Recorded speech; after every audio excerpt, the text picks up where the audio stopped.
Halo Tribuners, selamat siang. Senang sekali saya Mesya Marsabesi bisa menyapa Anda kembali di Tribun Ambon hari ini edisi 1 Maret 2026. Di mana sejumlah informasi terbaru dari Kota Ambon dan sekitarnya akan kami hadirkan untuk Anda. Kita mulai dengan berita pertama. Polemik dua surat rapat Mata Rumah Parenta Negeri Soya Reno Rehata sebut ada apa? Polemik rapat Mata Rumah Parenta Negeri Soya, Kecamatan Sirimau, Kota Ambon, Minggu 1 Maret 2026 memicu tanda tanya besar di internal keluarga besar Mata Rumah Rehata. Rudolf Mezak Reno Rehata akhirnya buka suara terkait beredarnya dua surat undangan berbeda untuk agenda pertemuan yang sama di Balai Saniri Negeri Soya, Soya Atas pukul 6 sore. Menurut Reno, perbedaan substansi dan penandatanganan dalam dua surat tersebut perlu dijelaskan secara terbuka sebelum rapat dilaksanakan. Kepada awak media, Reno menjelaskan bahwa surat yang diterimanya merujuk pada Surat Saniri Negeri Soya nomor 02-SNS-1-2026 tentang pemberhentian dengan hormat Kepala Pemerintah Negeri Soya masa jabatan 2024-2032 melalui pencabutan SK Wali Kota Ambon nomor 77 tahun 2026. Surat itu juga mengacu pada sejumlah dasar hukum, antara lain putusan Mahkamah Agung RI nomor 543-K-TUN-2025. Kemudian putusan Mahkamah Agung RI nomor 2789-K-PDT-2025, kemudian peraturan daerah Kota Ambon nomor 10 tahun 2017, Peraturan Daerah Kota Ambon nomor 8 tahun 2017, Peraturan Negeri Soya nomor 04 tahun 2017 tentang Mata Rumah Parenta, namun beredar pula surat lain dengan waktu dan tanggal yang sama, tetapi berbeda isi dan penandatanganan. Ia menambahkan isi kedua surat juga tidak identik. Salah satu undangan hanya menyebut pembahasan keputusan, sedangkan surat lainnya memuat agenda penetapan tata cara pencalonan kepala pemerintah negeri. Reno menjelaskan persoalan Mata Rumah Rehata telah bermuara pada gugatan di Pengadilan Tata Usaha Negara atau PT-UN dan telah melahirkan putusan berkekuatan hukum tetap atau inkrah. Karena itu ia meminta sebelum rapat dimulai pihak pengundang memberikan klarifikasi resmi terkait dua dokumen tersebut. Menurut Reno, rapat adat tidak boleh digelar tanpa kepastian landasan hukum dan tanpa melibatkan seluruh unsur mata rumah yang sah.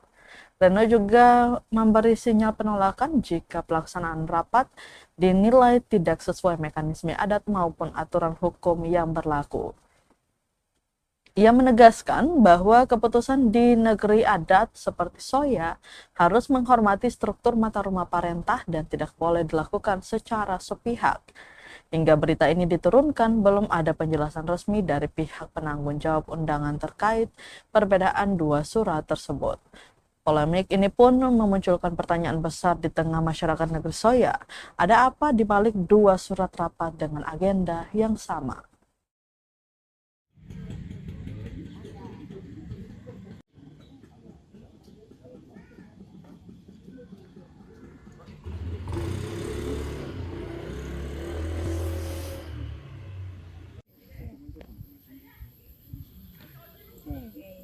Apa Kak Sandi juga mesti komentar bahwa orang tua tidak Oleh Mata Rumah Parenta Rehata dan ada dua surat undangan yang kami ingin supaya sebelum rapat ini sebentar kami ke atas ke tempat rapat mohon penjelasan daripada kedua surat ini pada penanggung jawab yang mengundang di sini, bahwa karena anak-anak mata rumah ini sesuai perihal ini undangan rapat Mata Rumah Parenta itu anak-anak mata rumah ada banyak orang, ada 40 bahkan sampai 60. Nah, iya, jadi begitu bahwa kami semua akan ke sana sekaligus kami menanyakan supaya ada penjelasan supaya bahwa rapat ini ada punya landasan putusan hukum dari Pengadilan Tata Usaha Negara. Iya, jadi pada undangan yang seharusnya kepada 40-an anak mata rumah yang ada dalam dokumen keputusan, saya hanya dengan Om Heri yang mendapat undangan. Yang satu ini ada tanda tangan caretaker, yang satu tidak ada. Kemudian yang isi dari dua undangan ini berbeda juga. Yang satu hanya mengatakan bahwa ada mengacu atau membahas putusan. Sedangkan yang satu ini sudah berbicara bahwa mau menetapkan satu bakal calon kepala pemerintahan yang definitif. Ya, dari dengan dua surat ini kami pasti punya perasaan bahwa maksud apa dan tujuan apa, supaya coba diklarifikasi dulu, dijelaskan, supaya rapat ini kan rapat adat dan ini tatanan adat yang harus kita hargai di negeri dan oleh keluarga Rehata sebagai mata rumah perintah. Sehingga harus diklarifikasi supaya kenapa kami anak-anak mata rumah semua tidak diundang, padahal di dalam keputusan itu ada 40 orang yang punya nama juga yang harus ikut sertakan dalam realisasi keputusan itu.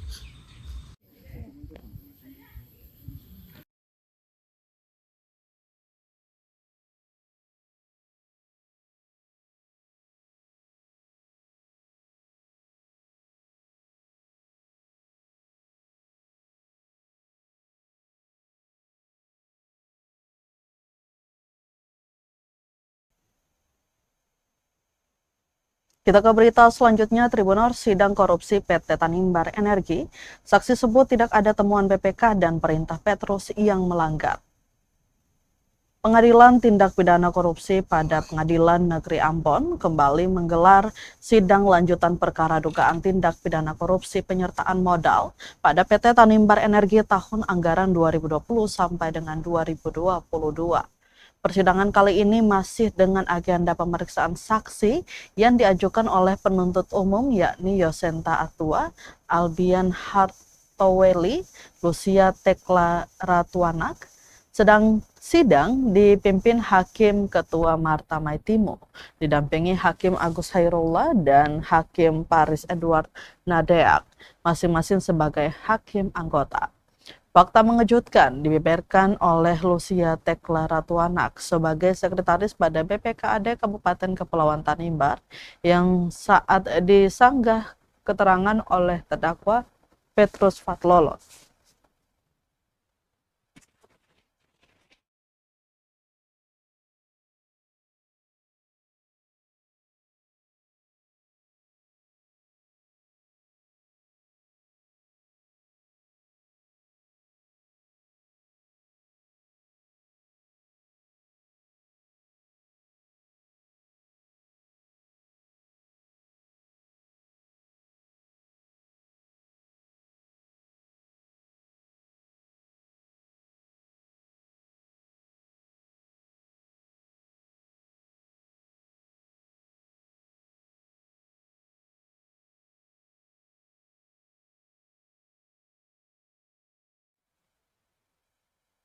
Dalam sanggahannya, Petrus mempertanyakan dengan mekanisme pencairan yang dicatat dalam APBD.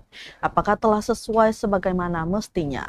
Lucia Tekla Ratuanak pula mengakuinya. Lebih lanjut, Petrus pula mempertanyakan Lucia yang saat itu saksi sebagai sekretaris inspektorat, apakah hasil audit Badan Pemeriksaan Keuangan atau BPK RI Perwakilan Maluku tahun anggaran 2017-2022 terdapat temuan. Jika demikian pula, apakah dari BPK RI Perwakilan Maluku adakah merekomendasikan untuk segera ditindaklanjuti ke PT Tanimbar Energi? Saksi pun mengaku dari hasil audit tidak ditemukan penyalahgunaan anggaran.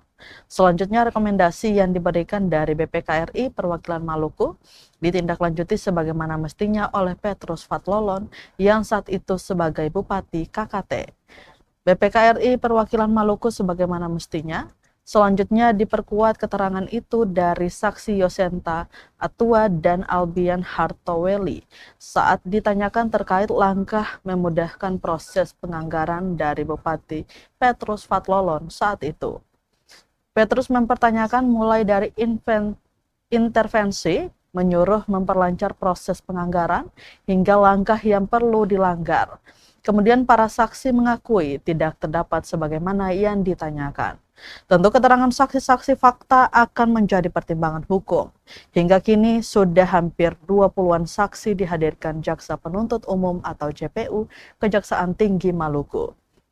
Masih ada saksi-saksi lain yang nantinya akan dihadirkan secara bertahap untuk menegaskan siapa yang bertanggung jawab dalam perkara ini. Ada 3 terdakwa dalam perkara ini, mereka diantaranya Petrus Fatlolon, mantan Bupati Kabupaten Maluku Tenggara Barat periode 2017-2022, yang nomenklaturnya telah berubah menjadi Kabupaten Kepulauan Tanimbar sejak tahun 2019. Petrus Fatlolon dalam perkara ini disebut sebagai pengendali atau pemegang saham PT Tanimbar Energi. Ia disidangkan bersama 2 terdakwa lainnya, yakni Johanna Joyce Julita Lololuan yang saat itu menjabat sebagai Direktur Utama PT Tanimbar Energi 2019-2023 dan Karel FGB Lusnarnera selaku Direktur Keuangan 2019-2023. Perkara tersebut berdasarkan dakwaan Jaksa Penuntut Umum. Perbuatan para terdakwa mengakibatkan kerugian keuangan negara sebesar 6,25 miliar. Nilai kerugian tersebut sebagaimana tertuang dalam laporan hasil audit perhitungan kerugian keuangan negara oleh Inspektorat Kabupaten Kepulauan Tanimbar nomor 700-7-3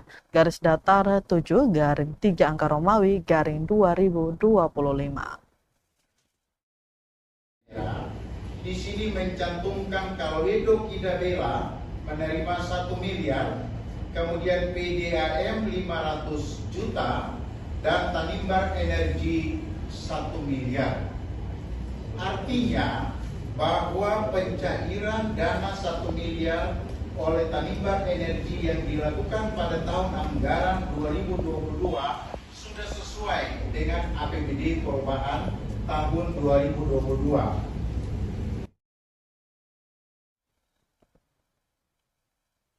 Tribuners Bodewin Watimena targetkan tanam 5.000 pohon di Ambon selama masa kepemimpinannya. Wali Kota Ambon Bodewin Watimena mencanangkan gerakan Ambon Bersih, Asri, Hijau, dan Nyaman atau gerakan tambahan. Komitmen ini disampaikannya pada puncak perayaan Hari Peduli Sampah Nasional atau HPSN yang dilaksanakan di Negeri Rutong, Kecamatan Lei Timur Selatan, Kota Ambon, Maluku pada Sabtu 28 Februari 2026. Dengan mengusung tema Arika Kalesang Negeri, kegiatan ini diikuti ratusan masyarakat negeri Rutong. Gerakan ini nantinya kolaborasi Dinas LHP dengan Dinas Pariwisata Kota Ambon sekaligus mendukung Gerakan Nasional Indonesia ASRI. Wali Kota menginstruksikan setiap ASN membawa minimal 1 bibit untuk ditanam di lingkungan kantor dan fasilitas publik. Watimena menargetkan penanaman 5.000 pohon produktif seperti mangga dan rambutan selama masa kepemimpinannya.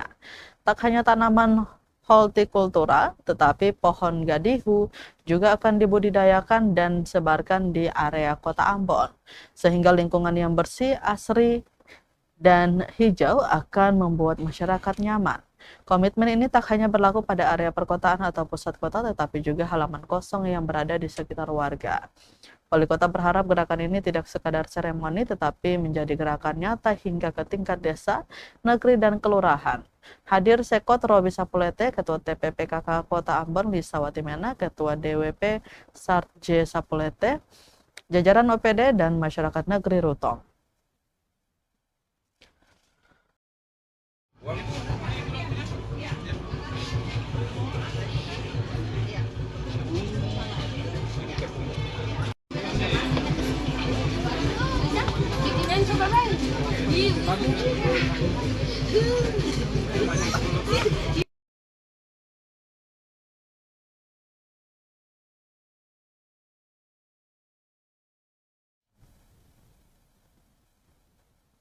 Anniversary ke-6 YNCI Ambon Kapter, momentum pererat solidaritas. Dengan penuh kekompakan dan suasana kekeluargaan yang kental, puluhan anggota Yamaha NMAX Club Indonesia atau YNCI Ambon Kapter merayakan anniversary ke-6 mereka Minggu 1 Maret 2026. Perayaan komunitas motor di Kota Ambon ini berlangsung di Plaza Presisi Polda Maluku, Tantui, Kecamatan Sirimau, Kota Ambon. Mengusung slogan 6 tahun sudah Katong Bersama. Momentum ini menjadi refleksi perjalanan panjang komunitas yang berawal dari hobi, lalu tumbuh menjadi ikatan persaudaraan. Mengangkat tema Ramadan membawa kita kembali merajut kebersamaan keluarga besar YNCI Ambon Kaptar dengan subtema Bulan Suci Ramadan membawa kesejukan dan persaudaraan YNCI Ambon Kaptar. Perayaan tahun ini terasa lebih bermakna. Syukuran ulang tahun yang dibarengi dengan buka puasa bersama menjadi agenda penting untuk memaknai 6 tahun perjalanan YNCI Ambon Kaptar. Tak hanya dihadiri para anggota, acara ini juga diikuti para istri yang akrab disapa Ibu Boncengers, serta anak-anak mereka. Kehadiran keluarga dalam perayaan ini mempertegas bahwa YNCI Ambon Kaptar bukan sekedar komunitas otomotif, melainkan rumah besar yang dibangun atas dasar solidaritas dan kebersamaan. Acara dimulai dengan seremonial pembukaan yang berlangsung hikmat namun penuh semangat. Suasana semakin meriah saat seluruh anggota bersatu menyanyikan Mars Kebanggaan YNCI. Momentum kebersamaan itu berlanjut dengan prosesi potong kue ulang tahun dan potong tumpeng sebagai simbol rasa syukur atas bertambahnya usia komunitas.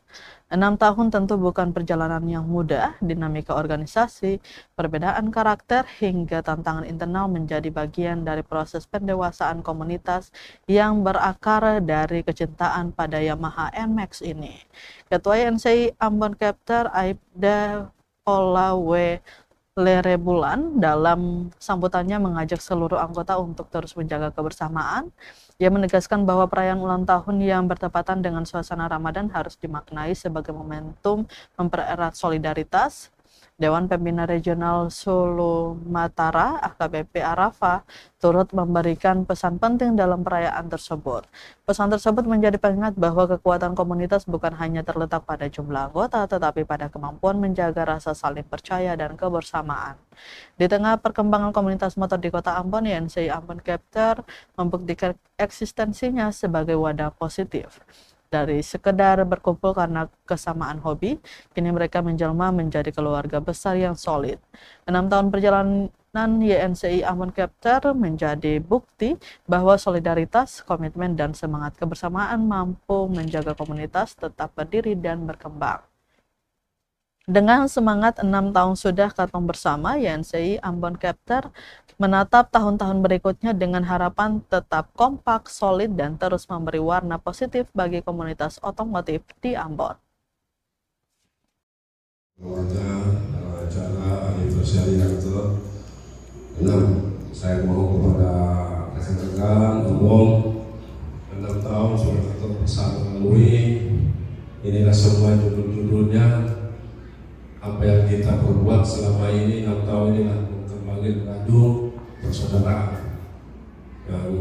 Yang pertama juga saya terima kasih kepada Om Benur sudah datang, Om Cano memberikan semangat untuk YNCI. Mari kita kembali bangkit.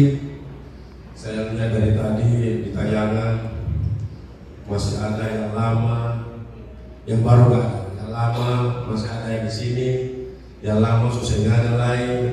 Apakah bisa kembali? Atau saya tahu ya. Apa bisa kembali kita bersatu?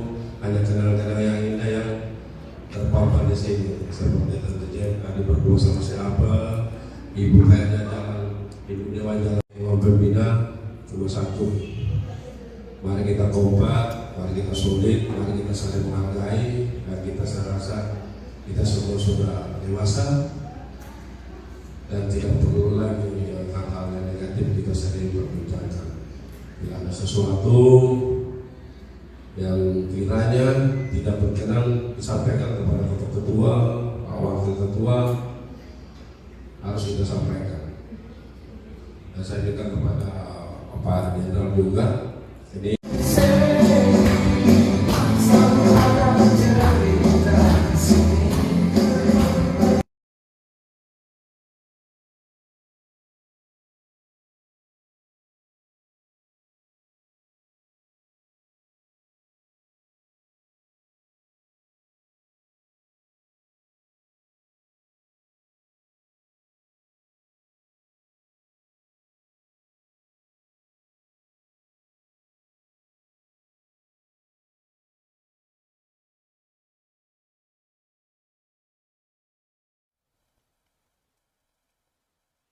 Kita ke Kabupaten SBT, Tribuners, lapak pasar rakyat Gumumai Bula terbengkalai, warga soroti kinerja Disperindak SBT. Deretan bangunan lapak di Pasar Rakyat Gumumai, Kota Bula, Kabupaten Seram, bagian timur SBT Maluku tampak terbengkalai. Kondisi ini menimbulkan keprihatinan warga karena fasilitas pasar yang dibangun pemerintah tersebut belum dimanfaatkan optimal, bahkan tidak terurus. Pantauan tribunambon.com Sabtu 28 Februari 2026, sejumlah pintu lapak terlihat tertutup rapat dan sebagian mulai kusam. Area di depan bangunan dipenuhi rumput liar yang tumbuh tinggi hingga menutupi sebagian badan bangunan.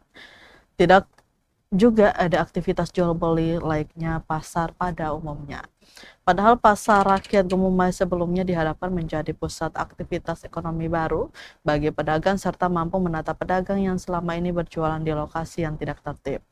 Mamalan, salah satu pedagang, mengaku heran dengan kondisi lapak yang dibiarkan kosong dalam waktu lama. Menurutnya, jika tidak segera diaktifkan, bangunan pasar berpotensi mengalami kerusakan lebih parah dan hanya menjadi proyek mubazir. Warga juga mulai mempertanyakan peran Dinas Perindustrian dan Perdagangan atau Disperindak setempat yang dinilai belum maksimal dalam mengelola dan menghidupkan pasar tersebut. Pihaknya juga menilai minimnya pendataan pedagang dan lemahnya penataan menjadi penyebab utama lapak tidak terisi.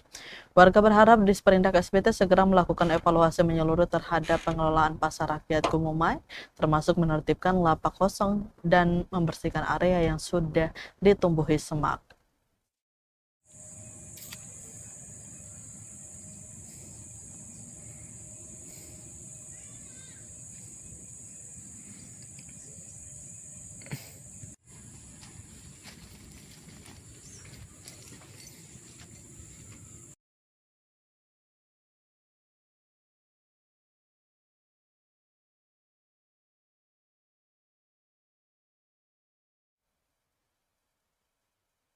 Kita ke berita terakhir, Tribuners, Terminal Gumumai Bula terbengkalai pelataran ditumbuhi rumput liar hingga jadi sorotan warga.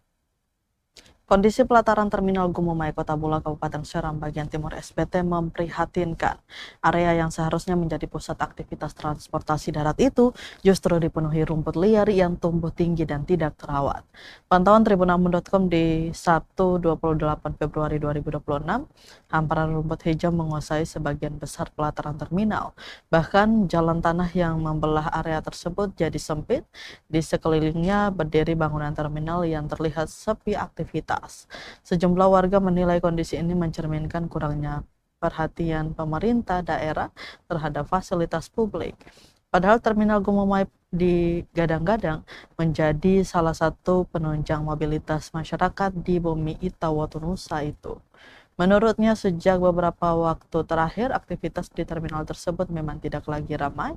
Banyak angkutan memilih menaikkan dan menurunkan penumpang di luar area terminal.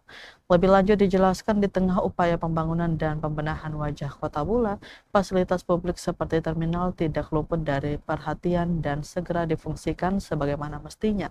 Ia pun berharap pemerintah Kabupaten SBT segera mengambil langkah konkret untuk menata kembali Terminal Gumumai agar bisa difungsikan secara optimal.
Tribuners, berita tadi sekaligus menutup rangkaian kebersamaan kita di Tribun Ambon hari ini edisi 2 Maret 2026. Mewakili seluruh kru yang bertugas, saya Mesya Marsa Besi pamit undur diri. Selamat siang dan sampai jumpa. Amato. Download Tribun X sekarang. Menghadirkan lokal menjadi Indonesia.